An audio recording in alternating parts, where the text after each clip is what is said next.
Bismillahirrahmanirrahim. Jika ada kesalahan di waktu silam, jangan jadikan masa lalu yang kelam. Jika Anda umat Nabi Muhammad sallallahu alaihi wasallam, jawablah salam saya mengucapkan salam. Assalamualaikum warahmatullahi wabarakatuh. Alhamdulillah. Alhamdulillahilladzi anzala bi syahril haram. Wassalatu wassalamu ala sayyidina Muhammadin khairil anam wa ala alihi wa sahbihi zawil kiram wa man tabi'ahum bil ihsani ila yaumid dawam. Amma ba'du. Qala Allah ta'ala fil Qur'anil Karim, Bismillahirrahmanirrahim. Wa qul ja'al haqq wa zahaqal batil innal batila kana zahuqa. Shadaqallahul azim. Bersyukur kepada Allah dengan mengucapkan Alhamdulillahirabbil alamin. Bersalawat kepada Nabi dengan mengucapkan Allahumma salli ala sayyidina Muhammadin wa ala alihi wa sahbihi ajma'in.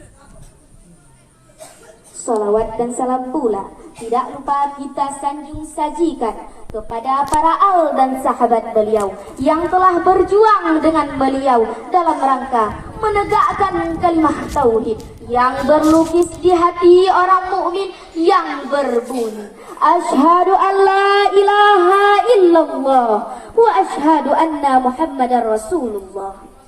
Doa dan restu kepada para alim ulama, baik ulama mutaqaddimin maupun ulama yang mutaakhirin yang muktabar di sisi Allah kedua-duanya.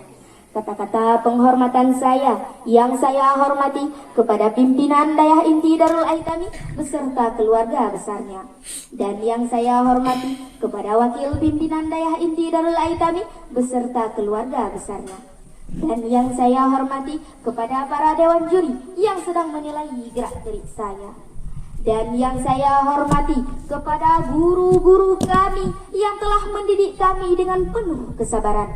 Semoga selalu mendapatkan rahmat dari Allah Subhanahu wa taala.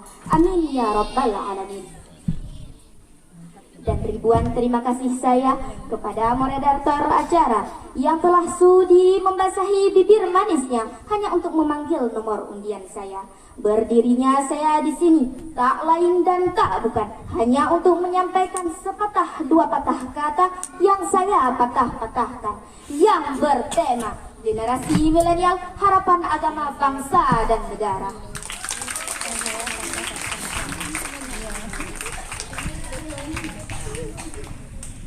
Saudara kaum muslimin wal muslimat rahimakumullah, sering kita mendengar tentang istilah milenial. Namun, tahukah kita apa itu milenial? Generasi milenial adalah mereka yang hidup beriringan dengan kondisi kemajuan teknologi yang canggih, yang dengan cepat dapat mengubah pola pikir manusia. Perkembangan zaman dapat mengubah cara berkehidupan, mulai dari politik, ekonomi, dan ideologi. Seiring perkembangan zaman, cara pandang manusia pun mengalami perubahan dari segala aspek. Lalu, bagaimanakah sikap dan peran kita sebagai penerus bangsa dan agama? Sikap seperti apa yang harus kita terapkan untuk menghadapi gejolak perubahan dunia? Apakah kita harus acuh tak acuh? Atau bersikap masa bodoh dengan apa yang terjadi? Teman-teman, kakak-kakak, abang-abang semuanya, sebelum saya melangkah lebih jauh tentang peran kita dalam menghadapi gejolak perubahan dunia, saya teringat nasihat dari Syekh Mustafa Al-Ghailani. Beliau pernah berkata, sesungguhnya di tangan pemudalah terdapat urusannya umat, dan di kaki mereka pula lah terdapat kehidupannya umat.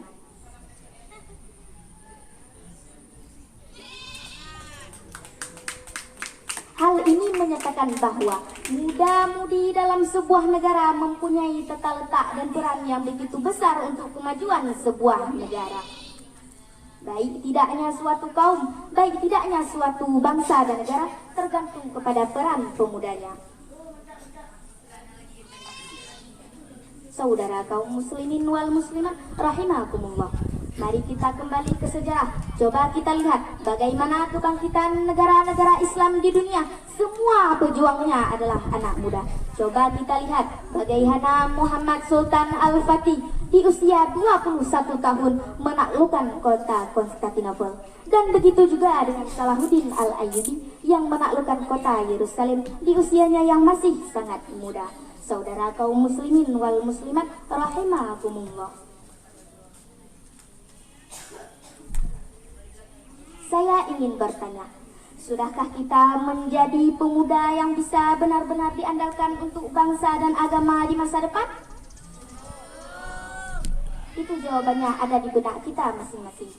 Saya melihat begitu banyak kejadian-kejadian politik di masyarakat yang sengaja dirancang dengan objek pertamanya adalah muda-mudi. Generasi sekarang rasa-rasanya kualitas moral sangatlah rendah. Akhlaknya dikikis beriringan dengan kemajuan zaman. Coba kita lihat banyak kejadian-kejadian yang tidak senonoh, tidak pantas dan jauh dari kata mulia. Contoh, murid memukul guru, pembunuhan, ugal-ugalan, prostitusi, kriminal, dan beberapa waktu lalu viral nenek-nenek ditentang oleh sekelompok remaja yang masih menggunakan seragam sekolah. Miris bukan? Seorang berpendidikan tapi beretitut rendah. Remaja sekarang ini tidak tahu lagi yang tua dihormati, yang muda disayangi. Saya jadi teringat kata-kata Bapak Proklamator, yaitu Bung Karno. Apa kata Soekarno? Beri aku 10 pemuda, niscaya akan guncang dunia. Pertanyaannya, pemuda yang bagaimana yang dimaksud oleh Soekarno? Apakah pemuda yang saya sebutkan di atas tadi? Pemuda yang berperilaku hal-hal negatif? Pemuda yang moral dan etikanya rendah? Tentu jawabannya, ya tidaklah. Yang dimaksud oleh Bung Karno adalah sekurang-kurangnya pemuda yang memiliki 4 komponen, yaitu fisik yang kuat, mental yang mantap, ilmu pengetahuan tinggi, serta akhlakul karimah yang baik yang berdasarkan iman kepada Allah Subhanahu wa Ta'ala. Saudara kaum muslimin wal muslimat rahimakumullah. Seorang Perdana Menteri pertama perempuan Inggris, Margaret Thatcher, pernah mengatakan, "What's your thoughts for they become words? What's your word for they become your habits? What's your habits for they become your character? What's your character for they become your destiny?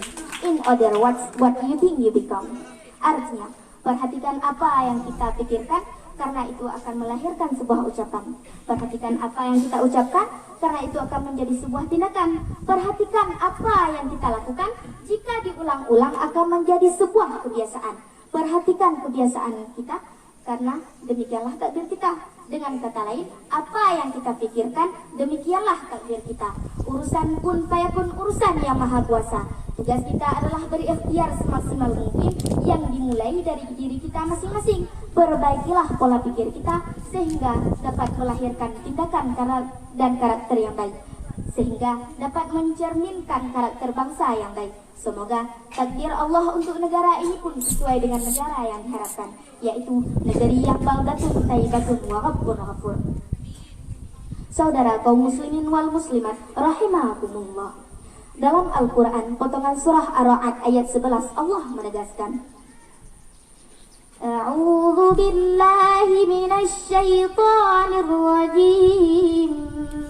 Bismillahirrahmanirrahim. Innallaha la yughayyiru ma biqaumin hatta yughayyiru ma bi anfusihim. Shadaqallahul azim. Artinya, sesungguhnya Allah tidak akan mengubah keadaan suatu kaum sebelum mereka mengubah keadaan diri mereka sendiri. Seharusnya ayat di atas sudah menjadi motivasi untuk kita semua. Jika kita tidak mau mengubahnya, maka Allah pun tidak akan mengubahnya. Saudara kaum muslimin wal muslimat rahimakumullah, dari pidato singkat tadi dapat kita simpulkan, jadilah pemuda yang benar-benar bisa diandalkan untuk agama dan negara kita. Jadilah pemuda yang diinginkan oleh Bung Karno. Jadilah pemuda yang bisa mengikis sejarah. Walaupun kita tidak bisa sesempurna yang dilakukan oleh Jenderal Muhammad Sultan Al-Fatih dan Jenderal Salahuddin Al-Ayyubi, setidaknya Jadilah pemuda yang dirindukan agama, yang tidak menghancurkan ketentuan-ketentuan aturan dalam agama kita. Sekali lagi, saya menegaskan, masa depan peradaban Islam di tangan pemuda yang hidup hari ini. Mungkin hanya ini yang dapat saya sampaikan. Lebih dan kurang saya mohon maaf. Saya akhiri dengan sebuah pepatah. Tupai pun tidak, landak pun bukan, hanyalah ayam yang memakan padi. Pandai pun tidak, rancak pun bukan, hanya sekedar melatih diri. Hadanallahu wa iyyakum ajma'in. Wassalamualaikum warahmatullahi wabarakatuh. Dewan Hakim yang terhormat, peserta yang baru saja tampil dengan nomor 2072 atas nama Aulia Rahmi,